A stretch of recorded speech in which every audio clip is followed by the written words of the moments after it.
Hai semuanya, Assalamualaikum warahmatullahi wabarakatuh. Kembali lagi bersama Vina.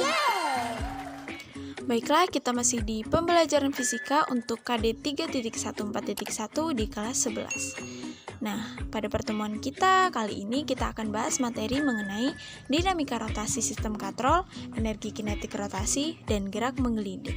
Nah, berikut untuk tujuan pembelajaran kita pada pertemuan kita kali ini. Oke, mari kita simak penjelasannya berikut ini.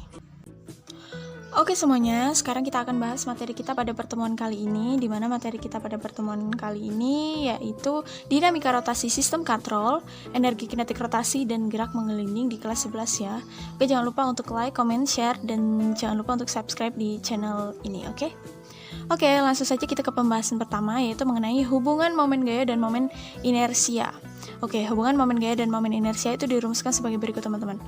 Ini dia, tau sama dengan I dikali alfa, di mana tau, ini tau ya bacanya, tau itu adalah momen gaya, kemudian I adalah momen inersia, kemudian alfa itu adalah percepatan sudut, contohnya radian per sekon.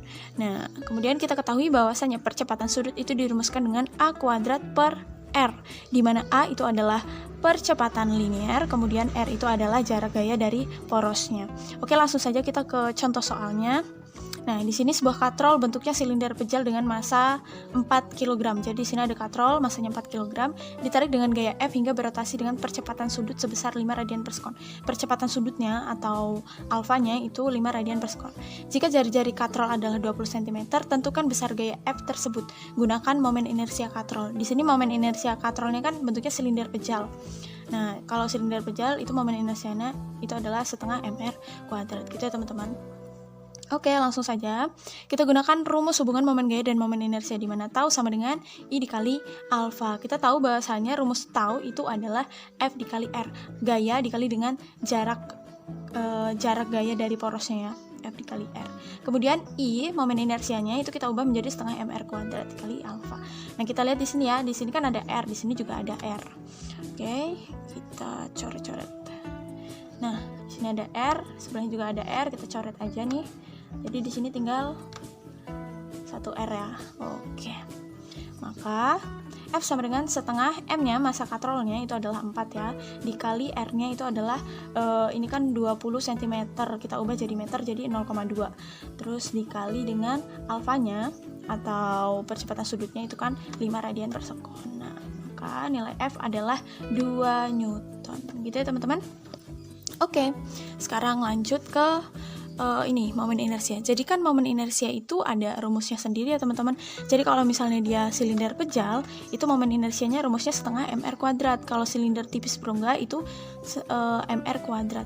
Nah, nanti kita juga akan mempelajari tentang konstanta momen inersia. Jadi konstantanya itu adalah nilai yang paling depan nih. Ini konstantanya yang ini, gitu teman-teman. Ini begitu juga dengan bola pejal, berarti konstantanya yang ini. Oke, sekarang kita lanjut lagi. Ini dia, menentukan percepatan pada sistem katrol. Nah, pada sistem katrol, kita bisa lihat nih. Pada sistem katrol itu bentuknya seperti ini. Kita anggap di sini M1 itu lebih besar dari M2. Nah, kalau dia lebih besar, maka nanti arahnya akan ke sini ya, ke M1 ini, gitu.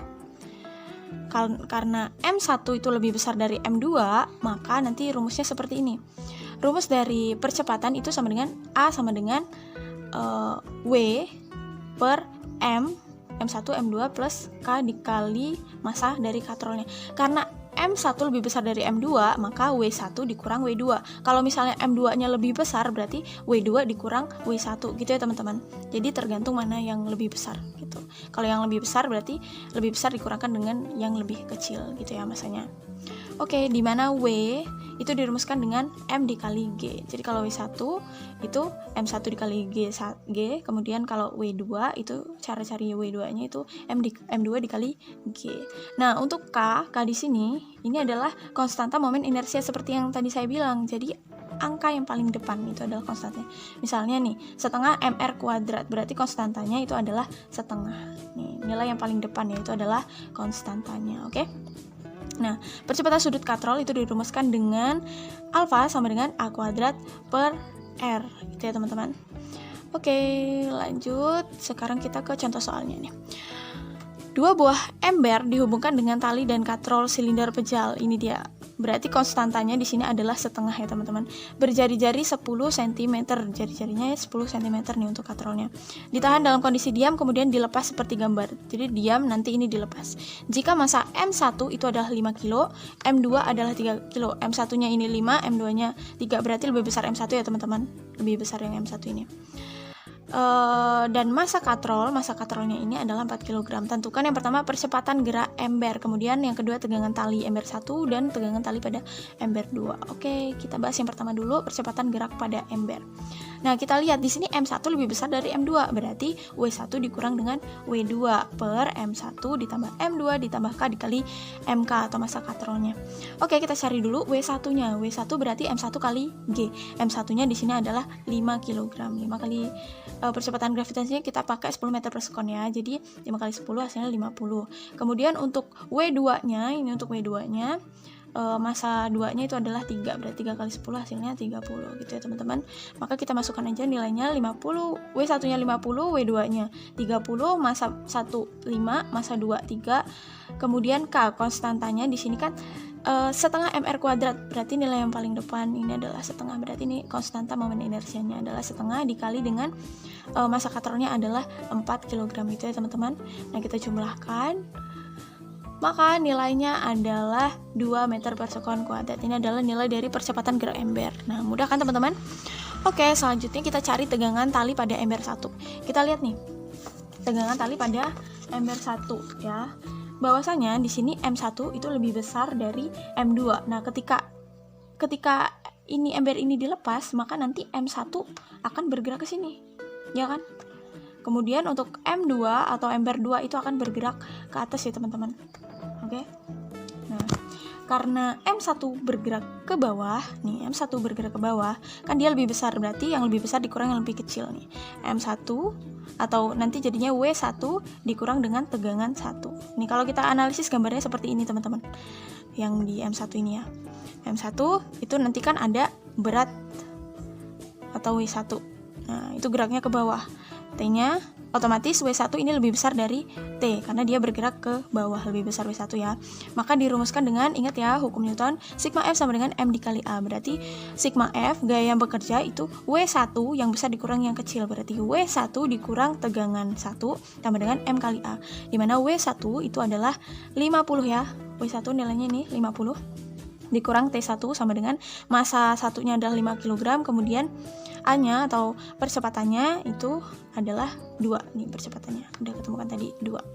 Oke, kita substitusikan, kita analisis, kita hitung, maka diperoleh T1 sama dengan 40 Newton gitu ya. Ini T1-nya ini kan minus, dipindah aja. Kalau ini 10-nya nanti juga pindah ke sini. Berarti kalau dia plus pindah jadinya minus, 50 dikurang 10 hasilnya adalah 40 gitu ya teman-teman.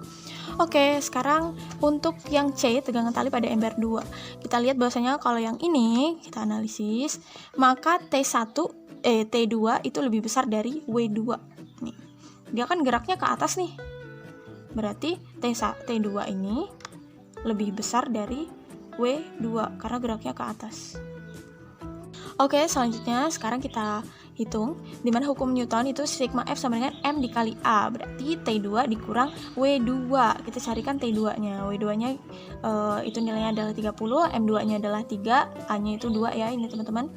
Oke, dihitung dan hasilnya T2 adalah 36 Newton. Itu ya teman-teman, mudah sekali. Oke, langsung ke menentukan percepatan pada sistem katrol. Masih nih. Percepatan pada balok seperti ini ya contohnya. Nah, kalau yang seperti ini di sini ditemukan gaya gesek, maka dirumuskan seperti ini. W1 dikurang F gesek, M1 ditambah M2 K dikali M massa katrolnya. Gitu ya teman-teman. Ini kalau misalnya kita temukan soal bentukannya seperti ini, maka nanti dirumuskan dengan seperti ini ya teman-teman. Nah, untuk konstanta sama ya, jadi tetap nilai yang paling depan pada momen inersia itu adalah konstantanya. Percepatan sudut katrol itu adalah alfa sama dengan A kuadrat per R. Oke, lanjut ke contoh soalnya nih teman-teman. Nah, ini ada sebuah katrol silinder pejal. ada silinder pejal. Jadi momen inersianya adalah momen inersia silinder pejal. Dengan masanya adalah 4 kg, jari-jari 20 cm, ini pada katrolnya ya. Dihubungkan dengan dua buah massa, di mana M13 ini adalah 3 kg, kemudian yang ini 5 kg ya teman-teman. Oke, jika lantai di bawah M1 itu licin, nah kalau di sini licin berarti gaya geseknya itu adalah 0.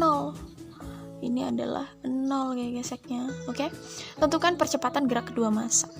Nah, kita tahu bahasanya dirumuskan, tadi percepatan gerak pada benda itu dirumuskan A sama dengan W1 dikurang F gesek.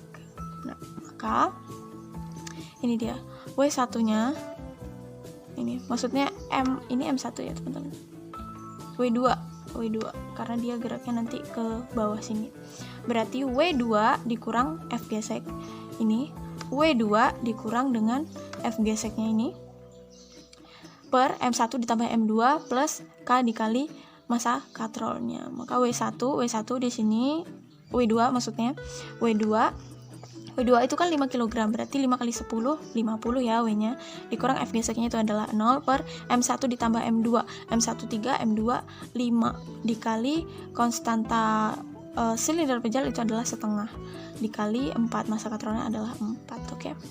Berarti A sama dengan 50 per 10, maka nilainya adalah 5 meter per sekon, gitu ya teman-teman. Oke, sekarang kita lanjut ke energi kinetik rotasi. Oke, energi kinetik rotasi itu dirumuskan dengan setengah I dikali omega, gitu teman-teman.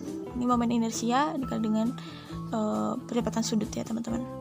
Oke, untuk gerak menggelinding itu ada energi kinetik translasi dan energi kinetik rotasi. Ini dia. Untuk energi kinetik translasi itu dirumuskan dengan setengah mv kuadrat. Kemudian kalau energi kinetik rotasi itu dirumuskan dengan setengah I dikali omega.